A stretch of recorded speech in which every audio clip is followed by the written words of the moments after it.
میں سب سے پہلے یہ کہنا چاہوں گا کہ یہ ویڈیو ہماری ایک چھوٹی سی کاوش ہے۔ اگر آپ کو پسند آئی ہے تو ہمارا چینل ضرور سبسکرائب کریں۔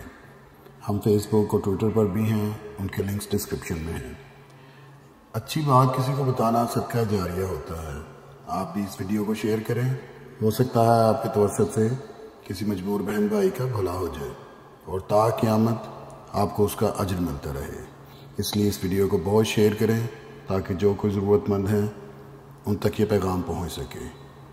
اور دوستو، اس ویڈیو کو سبسکرائب کرنے کے لیے یہ آپ سبسکرائب پہ کلک کریں گے اور اس کے بعد بیل کے آئیکن پہ کلک کر کے ہمارے چینل کو سبسکرائب کر سکتے ہیں۔ جزاک اللہ۔ آج کل جہاں غریب بندہ 2 وقت کی روٹی کے لیے پریشان ہے، وہاں درمیانے طبقے والا 2 وقت کی روٹی کے بعد تھوڑی بہت دوسری آسائشوں کی تگدو میں ہے، تو وہیں امیر بندہ اپنی تمام آسائشوں اور سہولتوں کو مینٹین کرنے کی فکر میں ہے۔ سب ہی اپنے اپنے مسائل میں گرفتار ہیں اور پریشان ہیں۔ آمدنی سے پہلے تو نوکری کی تلاش ہے۔ بہت دھکے کھا کر جب نوکری مل جاتی ہے تو پھر تنخواہ اتنی قلیل ہوتی ہے کہ انسان اپنے اخراجات پورے نہیں کر سکتا۔ اور جیسا ہمارے ملک میں ہے کہ بجلی آئے نہ آئے بل ہزاروں میں آتا ہے۔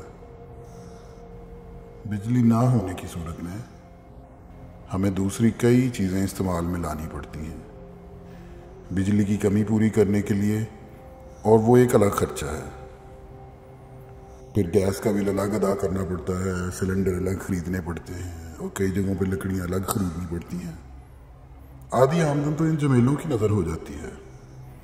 اگر گھر کرایہ کا ہے تو وہ ایک الگ مسئلہ ہے۔ اگر اپنا ہے اور بوسیدہ ہے، جیسا کہ اکثر درمیانے طبقے کے لوگوں کا ہوتا ہے، تو آئے دن کوئی نہ کوئی مسئلہ نکل آتا ہے اسے ٹھیک کرانے کا۔ امیر لوگوں کے گھر تو بہت عمدہ ہوتے ہیں، مگر جہاں انہوں نے گھر بڑے عمدہ بنائے ہوتے ہیں وہاں ان کا ہلکا احباب بھی بڑا ہوتا ہے۔ آئے دن کی پارٹیوں اور دعوتوں کا سلسلہ چلتا رہتا ہے، اور پھر ان سب کے ساتھ چلنے کے لیے آئے دن گھر کی سیٹنگ بھی تبدیل ہوتی رہتی ہے، فرنیچر بھی بدلتا رہتا ہے، تو وہ ان سارے معمولات کی وجہ سے بھی پریشان رہتے ہیں۔ اگر ہم بات کریں 2 وقت کی روٹی کی، تو وہ سب کچھ اتنا مہنگا ہو گیا ہے کہ اللہ کی پناہ۔ انسان کے بس میں نہیں ہوتا کہ کیا خریدے اور کیا چھوڑے، کیونکہ بنیادی ضرورت جو کہ 2 وقت کی روٹی کی ہے وہ اتنی مہنگی ہے کہ غریب بندہ دال سبزی پکانے سے بھی قاصر نظر آتا ہے۔ اس کی ایک مہینے کی کتنی تنخواہ ہوتی ہے؟ 7,000 یا 8,000، اس میں بھی وہ گوشت کھانے کا تو تصور نہیں کر سکتا۔ غریب کیا، درمیانے طبقے والے اور امیر طبقے میں بھی اتنی مہنگائی، سب کے سب پریشان ہیں۔ قلیل آمدنی میں یہ سب کچھ ناممکن نظر آتا ہے۔ غریب بندہ بیمار ہو جائے تو وہ یہ سوچ کر علیحدہ پریشان رہتا ہے کیسے دوائیاں خریدی جائیں گی، کہاں سے آئیں گی، سوچ کر وہ اور بیمار ہو جاتا ہے۔ پہلے جب کسی کے گھر مہمان آتا تھا تو لوگ خوش ہو جاتے تھے، اللہ کی رحمت سمجھتے تھے، مگر آج کل کے زمانے میں مہمان کے نام سے ہی غریب بندہ خوفزدہ ہو جاتا ہے کہ کہاں سے آ گئے یہ مہمان، کیسے ان کی خدمت داریاں ہوں گی۔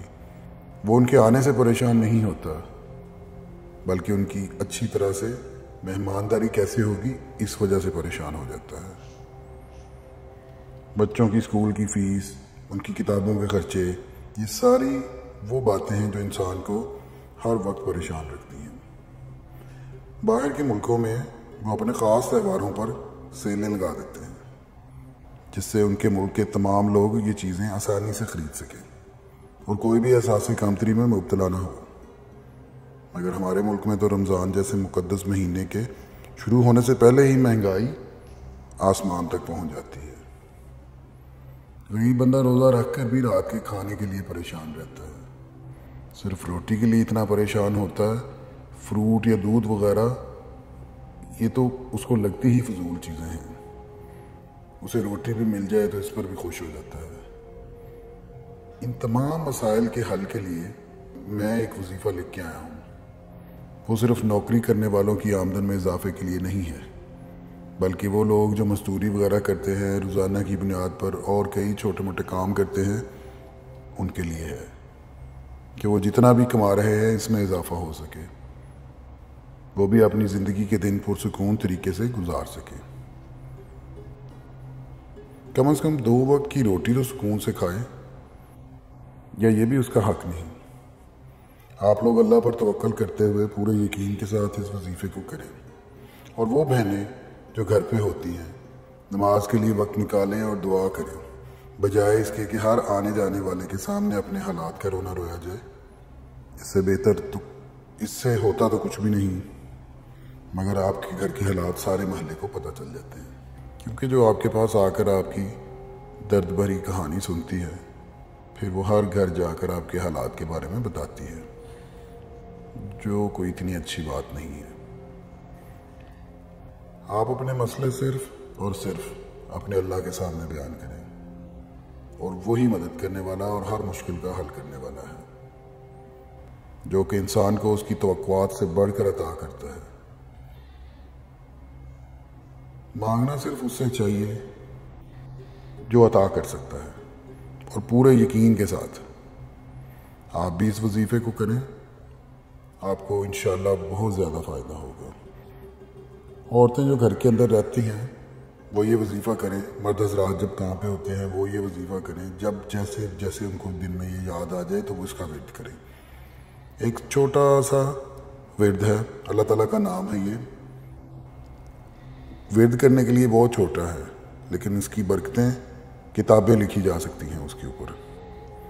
اس کی فضیلت، اس کی برکت بہت زیادہ ہے، جس کے فائدے اگر انسان لکھنے بیٹھ جائے تو سمندر کے برابر سے ہی ختم ہو جائے، لیکن اس کے فائدے نہیں ختم ہو سکتے، اس کی برکتیں، اس کے فیض یہ نہیں ختم ہو سکتے، سارے لکھے بھی نہیں جا سکتے۔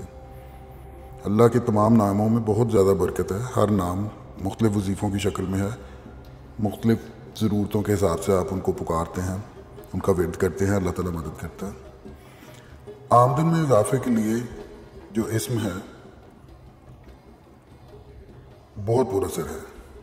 اس کے لیے آپ نے کرنا یہ ہے کہ ہر نماز کے بعد 101 مرتبہ یا کفیلوں کا ورد کرنا ہے۔ ہر نماز کے بعد یا کفیلوں 101 مرتبہ۔ فجر اور عشاء کی نماز کے بعد تو لازمی کرنا ہے، بہت ضروری ہے۔ اول و آخر 11 مرتبہ درود شریف پڑھیں، انشاءاللہ بہت جلد آپ کو پتہ لگ جائے گا کہ آپ کی آمدن بڑھنے لگ گئی ہے۔ اگر آمدن نہیں بڑھتی تو برکت ضرور اس میں پڑ جائے گی، اور 10,000 بھی 1,00,000 کے برابر چلیں گے انشاءاللہ۔ جیسے جیسے آپ کو پتہ چلتا جائے کہ آپ کا کام ہو رہا ہے، ویڈیو پہ کامنٹ کریں اور ہمیں بتائیں، ہمارے ساتھ رابطے میں رہیں۔ اللہ حافظ۔